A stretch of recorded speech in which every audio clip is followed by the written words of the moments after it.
Kasaragod Kanhangad nursing വിദ്യാർത്ഥിയുടെ ആത്മഹത്യാ ശ്രമത്തിൽ പെൺകുട്ടിയുടെ കുടുംബത്തിന്റെ പരാതിയിൽ പോലീസ് കേസെടുത്തു. വനിതാ കമ്മീഷനും വിഷയത്തിൽ സ്വമേധയാ കേസെടുത്തിട്ടുണ്ട്. സമഗ്രമായ അന്വേഷണം നടത്തണമെന്നാവശ്യപ്പെട്ട് ഡിവൈഎസ്പി ഓഫീസിലേക്ക് ഡിവൈഎഫ്ഐ മാർച്ച് നടത്തി.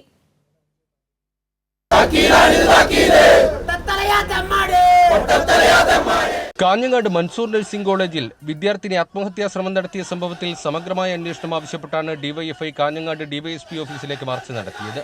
ഡിവൈഎസ്പി ഓഫീസിന് മുന്നിൽ ബാരിക്കേഡ് വെച്ച് പോലീസ് മാർച്ച് തടഞ്ഞു. പ്രവർത്തകർക്കെതിരെ ജലപീരങ്കി പ്രയോഗിച്ചു.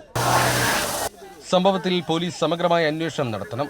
പ്രതിഷേധത്തെ വഴിതിരിച്ചുവിടാൻ കാഞ്ഞങ്ങാട് ഡിവൈഎസ്പിയുടെ നേതൃത്വത്തിൽ ശ്രമിക്കുന്നുവെന്നും ഇതിനെതിരെ സർക്കാർ നടപടി സ്വീകരിക്കണമെന്നും മാർച്ച് ഉദ്ഘാടനം ചെയ്ത ഡിവൈഎഫ്ഐ ജില്ലാ സെക്രട്ടറി രജീഷ് വെള്ളാട്ട് ആവശ്യപ്പെട്ടു.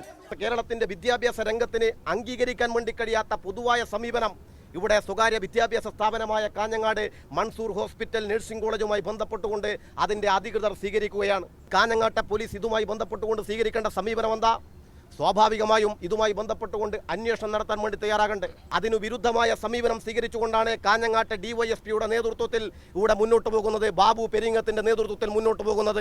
സംഭവത്തിൽ പ്രതിഷേധം ശക്തമായതോടെ പെൺകുട്ടിയുടെ അമ്മയുടെ പരാതിയിൽ ചൊവ്വാഴ്ച പുലർച്ചെ ഹോസ്ദുർഗ് പോലീസ് കേസെടുത്തു.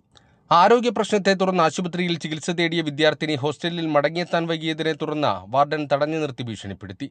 ഇതിന്റെ മനോവിഷമത്തിലാണ് പെൺകുട്ടി ആത്മഹത്യാശ്രമം നടത്തിയതെന്ന് എഫ്ഐആറിൽ പറയുന്നു. സംഭവത്തിൽ സ്വമേധയാ കേസെടുത്ത വനിതാ കമ്മീഷൻ ജില്ലാ പോലീസ് മേധാവിയോട് റിപ്പോർട്ട് തേടി. 15 ദിവസത്തിനകം റിപ്പോർട്ട് നൽകാനാണ് ആവശ്യപ്പെട്ടത്. കമ്മീഷൻ അംഗം കുഞ്ഞായിഷ മൻസൂർ നഴ്സിംഗ് കോളേജ് ഹോസ്റ്റലിലെത്തി വിദ്യാർത്ഥികളുടെ മൊഴിയെടുത്തു. കാഞ്ഞങ്ങാട് ഡിവൈഎസ്പി ഓഫീസിലേക്ക് യൂത്ത് കോൺഗ്രസ് നടത്തിയ മാർച്ചിലും സംഘർഷമുണ്ടായി.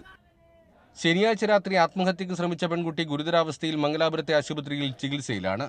കൈരളി ന്യൂസ്, കാസർഗോഡ്.